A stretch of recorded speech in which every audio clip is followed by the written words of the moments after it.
കോഴിക്കോട് കോൺഗ്രസ് നേതാക്കളുടെ ഒരു രഹസ്യ യോഗം ചേർന്നിരിക്കുന്നു എന്നുള്ളതാണ്. സ്ഥാനാർത്ഥി നിർണയത്തിൽ അതൃപ്തിയുള്ള നേതാക്കളാണ് രഹസ്യ യോഗം ചേർന്നത്. എംപിമാരും DCC പ്രസിഡന്റും ചേർന്ന് സ്ഥാനാർത്ഥി നിർണയം നടത്തിയെന്ന ആരോപണമാണ് യോഗത്തിൽ പ്രധാനമായും ഉന്നയിക്കപ്പെട്ടത്.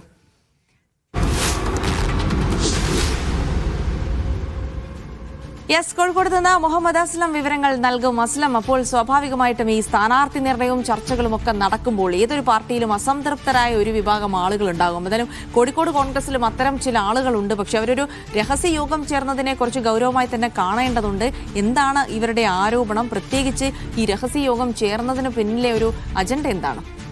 കോഴിക്കോട് നിലവിൽ 2 സ്ഥാനാർത്ഥികളുടെ കാര്യത്തിലാണ് ഒരു ഡൽഹിയിൽ നിന്ന് അന്തിമ ധാരണ ഉണ്ടായി. ഒന്ന് കോഴിക്കോട് കൊയിലാണ്ടിയിൽ K. പ്രവീൺകുമാറും നാദാപുരത്ത് K. അഭിജിത്തും, പിന്നെ ഇനി വരാനിരിക്കുന്ന 2 ലിസ്റ്റുകൾ എന്ന് പറയുന്നത് കോഴിക്കോട് നോർത്തിൽ K. ജയന്തും അതോടൊപ്പം തന്നെ എലത്തൂരിൽ വിദ്യാ ബാലകൃഷ്ണനാണ്. ബാലുശ്ശേരിയുടെ കാര്യത്തിൽ ലീഗുമായിട്ട് വെച്ച് മാറ്റമില്ലെങ്കിൽ അവിടെയും ഒരു സ്ഥാനാർത്ഥി വരേണ്ടതുണ്ട്. ഇതിലെല്ലാം തന്നെ കോഴിക്കോട് MPമാരായ MK രാഘവനും ഷാഫി പറമ്പിലും DC പ്രസിഡന്റും KPCC ജനറൽ സെക്രട്ടറി ജയന്ത് ഉൾപ്പെടെ 4 പേർ മാത്രം ആലോചിച്ചെടുത്ത തീരുമാനമാണ്. കോർ കമ്മിറ്റിയിൽ പോലും കൂടുതൽ ആലോചനകൾ നടത്താതെ വ്യത്യസ്ത ഈ ടീമിനോടൊപ്പം ചേർന്ന് നിൽക്കുന്നവർക്ക് മാത്രം സീറ്റ് നൽകി എന്നുള്ള വ്യാപകമായ വിമർശനമുണ്ട്. ഒരു വിഭാഗത്തിന് വലിയ തോതിലുള്ള അതൃപ്തിയുണ്ട്.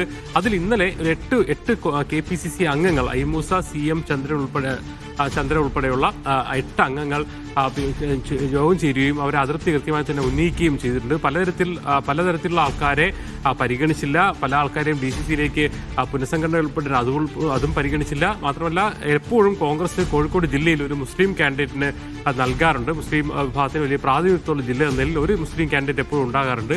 അതേസമയം ഇത്തവണ ബേപ്പൂര് അൻവറിന് വിട്ടുകൊടുത്തതിന്റെ പേരിൽ ആ ലിസ്റ്റിലും പേരുകൾ വന്നിട്ടില്ല. ആ അർത്ഥത്തിൽ പലതരത്തിലുള്ള ഒരു അതൃപ്തികളുണ്ട്. കൂടിയാലോചനകൾ നടത്തിയില്ല. ഇതിന്റെ അതൃപ്തി പ്രകടമാക്കുന്നതിന്റെ ഭാഗമായിട്ടാണ് ഇന്നലെ 8 KPCC അംഗങ്ങൾ കോഴിക്കോട് ഐമൂസ ഉൾപ്പെടെയുള്ള അടക്കമുള്ള ആൾക്കാർ ചേരുകയും അതൃപ്തി പ്രകടമാക്കുകയും ചെയ്തിട്ടുള്ളത്. ഇനിയും വരും ദിവസങ്ങളിൽ ഇത്തരത്തിലുള്ള ഈ രീതിയിലുള്ള ഈ ഒരു ലിസ്റ്റിനെ തന്നെ പൂർണ്ണമായും ഹൈക്കമാൻഡ് അംഗീകരിച്ച് മുന്നോട്ട് പോവുകയാണെങ്കിൽ കൂടുതൽ അതൃപ്തി പലരും പ്രകടമാക്കും എന്നും പറയുന്നുണ്ട്. അതായത് ആദ്യഘട്ടത്തിൽ ചർച്ചകൾ ഉണ്ടായിരുന്ന പല ആൾക്കാരുടെയും പേരുകൾ തന്നെ ഇല്ല. മാത്രമല്ല, ഈ DCC ഈ ഒരു ടീം നൽകിയ ലിസ്റ്റിനെ പൂർണ്ണമായി തന്നെ KPCC അംഗീകരിക്കുന്ന ഒരു സാഹചര്യം ഉണ്ടായി.